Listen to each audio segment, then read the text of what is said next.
എന്താണോ കുഞ്ഞിരാമ, എല്ലാരും കൂടി ചേർന്ന് അനന്തേട്ടനെ അകത്താക്കിയല്ലേ? എന്തിന്? എനിക്കൊന്നും അറിയില്ല.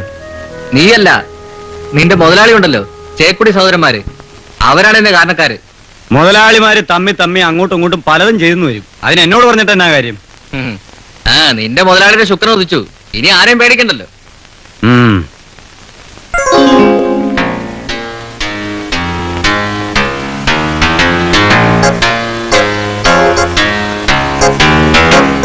ഇതാണ് നമ്മുടെ ഹോട്ടലിന്റെയും ഷോപ്പിംഗ് കോംപ്ലക്സിന്റെയും മോഡൽ.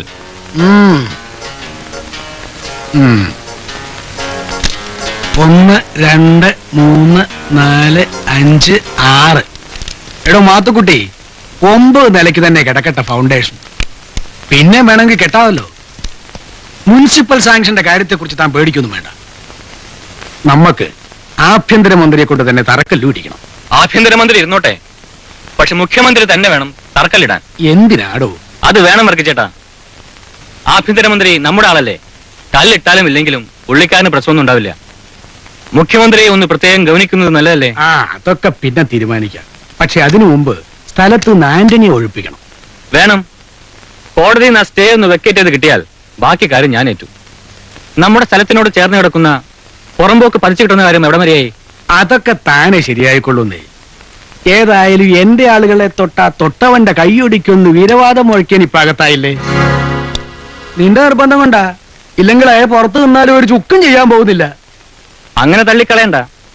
അനന്തൻ പറഞ്ഞാൽ ചെയ്യും, ചെയ്തിട്ടുണ്ട്. എന്റെ കുട്ടിക്കാലം മുതൽ ഞാൻ അനന്തനെ അറിയുന്നതാണ്. പിന്നെ പോലീസ് വകുപ്പും മന്ത്രിയും നമ്മുടെ കയ്യിലുള്ളപ്പോഴോ? അതൊക്കെ ഇപ്പോഴല്ലേ ഉണ്ടായത്. കഴിഞ്ഞ ആഭ്യന്തരമന്ത്രി ശേഖരൻ രാജിവെക്കുന്നത് വരെ അനന്തൻ രാജാവ് തന്നെയായിരുന്നു. അയാളെ അറസ്റ്റ് ചെയ്യാൻ പോലീസ് എത്ര പാടുപെട്ടെന്നറിയാവോ? ലാത്തിച്ചാർജ് വരെ ഉണ്ടായി.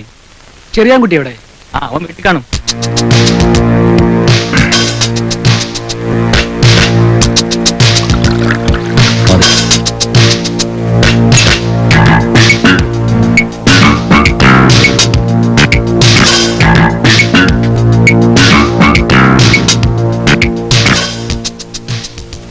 എന്തോ നേടാ ചെറിയാൻകുട്ടി രാവിലെ വലിച്ചു കയറ്റുന്നേ?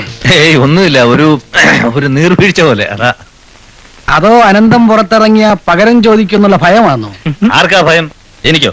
അതൊക്കെ ഇച്ഛായനേ ഉള്ളൂ. അല്ല വർക്കിച്ചേട്ടാ, ഉടനെ എങ്ങനെ അനന്തം മുതലാളിയെ പുറത്തു വിടുമോ? ആരാ മുതലാളി? അല്ല, മുതലാളി എന്ന് വെച്ചാൽ പഴയൊരു മുതലാളിയല്ലേ. ചെറിയാൻകുഞ്ഞിന്റെ അപ്പന്റെ പഴയ പാർട്ണറായിരുന്നില്ലേ? എന്ന് വെച്ചാ ഇപ്പം മുതലാളിയൊന്നും അല്ല. അപ്പന്റെ പാർട്ണർ അങ്ങേരൊരു സാധു മനുഷ്യനായിരുന്നു. അതറിഞ്ഞ് ഇവ ശരിക്കും പറ്റിച്ചതാ. ഇനി ഇപ്പൊ നിങ്ങളുടെ സമയം. തിരിച്ചു ചോദിച്ചോ? ആര് വേണ്ടാന്ന് പറഞ്ഞു? അല്ലടാ ബാവേ? അതെ അതെ, ഇഷ്ടം പോലെ ചോദിക്കുകയും വാങ്ങുകയും ചെയ്യാം. അല്ല, ഒരു സെക്കൻഡ് ഒരു കാര്യം ചോദിച്ചോട്ടെ. അല്ല വർക്കിച്ചേട്ടാ, അനന്തൻ അല്ല അനന്തൻ അയാളെ ഉടനെ വിടുവോ അതോ കുറച്ചു ദിവസം അവിടെ കിടത്തുവോ? 6 മാസം മിനിമം. പിന്നെ ബോർഡ് കൂടി തീരുമാനിക്കും. വേണം തോന്നിയാ പിന്നെ എക്സ്റ്റെൻഡ് ചെയ്യാം. എങ്കിൽ സർക്കാർ ചെലവിൽ ഒരു 5-6 വർഷം അവിടെ തന്നെ കിടക്കട്ടെ, കൊഴുക്കട്ടെ തോന്നുന്നു. നാളെ അനന്തൻ എന്റെ കരണക്കുട്ടിക്ക് ടൊരണം തന്നിട്ട് ചെവിയുടെ പെരിസ്ട്രോയ്ക്ക് അതെറിച്ചു പോയി. ആ CI ഭരതൻ തന്നല്ലേ അനന്തനെ അറസ്റ്റ് ചെയ്തത്? പിന്നെ അത് ഞാൻ SP-യോട് പ്രത്യേകം വിളിച്ചു പറഞ്ഞിരുന്നു അവനെ തന്നെ അയക്കണമെന്ന്. കാരണം ഭരതൻ അനന്തന്റെ ഒരു പഴയ വിരോധിയാ. 3-4 വർഷം മുമ്പ് ഭരതൻ ഇവിടെ ട്രാൻസ്ഫർ ആയി വന്നപ്പോ അന്ന് തന്നെ അനന്തനുമായിട്ട് നടക്കി. അന്ന് അനന്തന്റെ പുഷ്കരകാലമായിരുന്നത് കൊണ്ട് 24 മണിക്കൂറിനകം ഭരതനെ സ്ഥലം മാറ്റിച്ചു. ഇതിന്റെ വൈരാഗ്യം ഭരതനെ കാണാതിരിക്കുവോ? അല്ല, 6 മാസത്തിന് മുമ്പ് അനന്തന് പുറത്തിറങ്ങാൻ പറ്റില്ലേ? അതിന് എന്നെ പോലുള്ള ആളുകൾ വിചാരിക്കണം.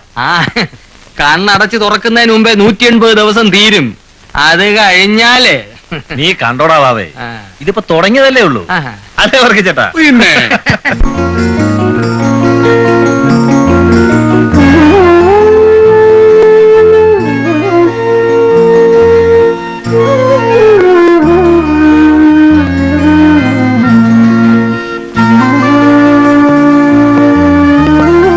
ആരോ കാണാൻ വന്നിരിക്കുന്നു.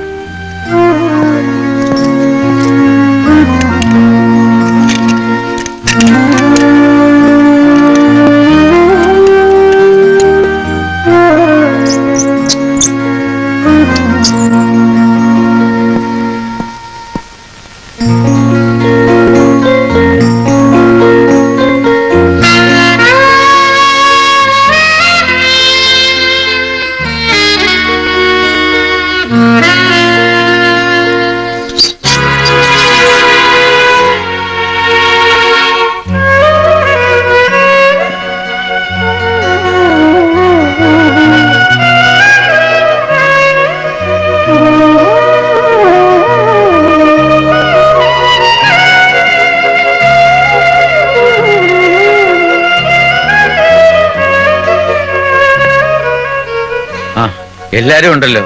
നീ എപ്പോ വന്നു? ഇന്നലെ രാവിലെ. ആ, ഒരു സിഗരറ്റ് തരൂ ശങ്കര. ഈടിയേ ഉള്ളല്ലോ. മതി, ഒന്ന് വലിച്ചോട്ടെ. ആ.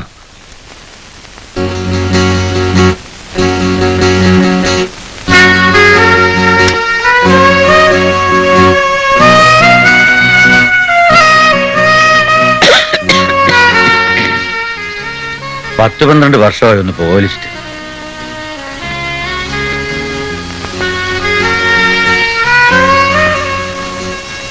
എന്താ ശങ്കര, IG മുതൽ താഴോട്ടുള്ളതെല്ലാം തന്റെ സുഹൃത്തുക്കളല്ലേ?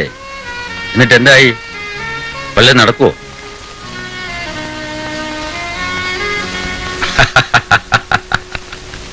എന്താ അച്ഛാ സംഭവിച്ചത്? ഞാൻ പുറത്തു നിന്നാൽ പലർക്കും വിഷമമുണ്ടാവും. അവര് പറ്റിച്ച പണിയായത്. ആര് ഭരിച്ചാലും ഞാൻ സുരക്ഷിതനാണെന്ന് കരുതി എല്ലാം അഹങ്കരിച്ചു. എന്റെ കണക്കൂട്ടുകളൊക്കെ തെറ്റിപ്പോയി. ശേഖരൻ രാജിവെച്ചാൽ എന്തെങ്കിലുമൊക്കെ സംഭവിക്കുമെന്ന് എനിക്കറിയാമായിരുന്നു. പക്ഷെ ഇത്ര പെട്ടെന്നുണ്ടാവുമെന്ന് കരുതിയില്ല. വന്നത് വന്നു. ഇനി പറഞ്ഞിട്ടെന്ത് കാര്യം? ഫേസ് ചെയ്യണം. ആരാ അച്ഛാ ഇതിന്റെ പിന്നിൽ? അതൊക്കെ നീ എന്തിനറിയണം? നീ വിചാരിച്ചാൽ ഒന്നും നടക്കില്ല മോനെ. ആ രീതിയൊന്നും നിന്നെ ഞാൻ പഠിപ്പിച്ചിട്ടില്ലല്ലോ. അതൊന്നും ഉദ്ദേശിച്ചല്ല നിന്നെ വളർത്തിയത്. ആ കണക്കൊക്കെ ഞാൻ തീർത്തോളാം. മരിക്കുന്നവരെ ഇതിനകത്തിടാനൊന്നും ആർക്കും കഴിയില്ലല്ലോ. ഏതെങ്കിലും ഒരു വക്കീലിനെ കണ്ടാലോ? ജാമ്യം കിട്ടാത്ത വകുപ്പാടോ? ആരെ കണ്ടിട്ട് ഒരു കാര്യവുമില്ല. അല്ല, എന്നാലും അതിലൊന്നും കാര്യമില്ലടോ. രമ അറിഞ്ഞോ? ഇല്ല. നന്നായി. അറിഞ്ഞാൽ പോവാൻ വിഷമിക്കും. നീ തിരികെ പൊയ്ക്കോ. കോഴ്സ് മുടക്കണ്ട. ഇവിടുത്തെ കാര്യങ്ങളൊക്കെ ഞാൻ അകത്തായാലും നടക്കും. ഞാൻ പോകുന്നില്ല. പിന്നെ കോഴ്സ് മുടങ്ങുന്നെങ്കിൽ മുടങ്ങട്ടെ. തിരിച്ചു പോകുന്നില്ലെന്ന് തീരുമാനിച്ചു. സമയമായി, ഒന്ന് വേഗം വേണം. എന്നാൽ നിങ്ങൾ പൊയ്ക്കോ. എന്തെങ്കിലും കൊടുത്തയക്കണോ? കുറച്ച് സിഗരറ്റ് വേണം, ഉം. കുറച്ച് കൊതുക് തിരി, വല്ലാത്ത കൊതുക്. അവനെ ആശാനി ഒന്ന് വരാൻ പറയണം. ചില ഓഫീസ് കാര്യങ്ങൾ പറയാനുണ്ട്. ആ. നീ പോകുന്നില്ലേ? പോണ്ട, നിന്റെ ഇഷ്ടം. ഒരു കാര്യമേ എനിക്ക് പറയാനുള്ളൂ. ഇപ്പൊ അറസ്റ്റ് കൊണ്ട് എല്ലാം അവസാനിക്കുന്നില്ല. പല രീതിയിലും പല ഭാഗത്തു നിന്നും പ്രശ്നങ്ങളുണ്ടാകും. പിടിച്ചു നിൽക്കാൻ നിനക്ക് കഴിയണം. എന്നെ ഡിപ്പെൻഡ് ചെയ്ത് കഴിയുന്ന പലരുണ്ട്. അവരുടെ കാര്യം മറക്കരുത്. അപ്പോഴോ നിക്ക്. നീ ഒരു കുരുക്കിൽപ്പെട്ടിട്ടുണ്ടെന്നൊരു ന്യൂസ് കേട്ടു, ശരിയാണോ?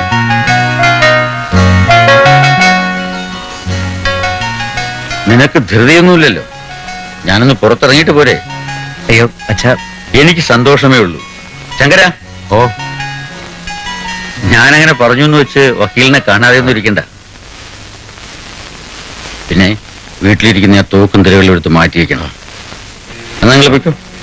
ശരി.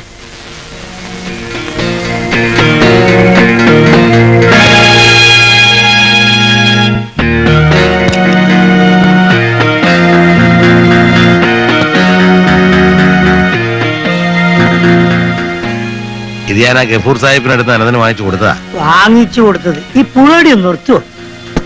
അതിന് ലൈസൻസ് ഉള്ളതാണല്ലോ, പിന്നെന്തിനാ മാറ്റുന്നത്? ലൈസൻസ് ഉണ്ടെങ്കിലും ഇല്ലെങ്കിലും ഇവിടെ വെക്കണ്ട. ചേച്ചി, ഓ, ഇതൊന്ന് പാക്ക് ചെയ്തേക്ക്. ഓ, ഓ.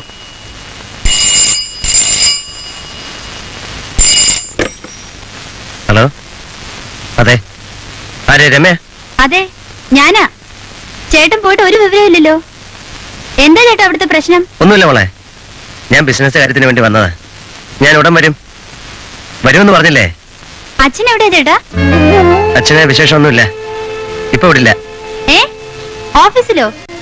ശരി, ഞാൻ അന്വേഷിച്ചതായി പറയണം. ആ ശരി, പറയാം. ആ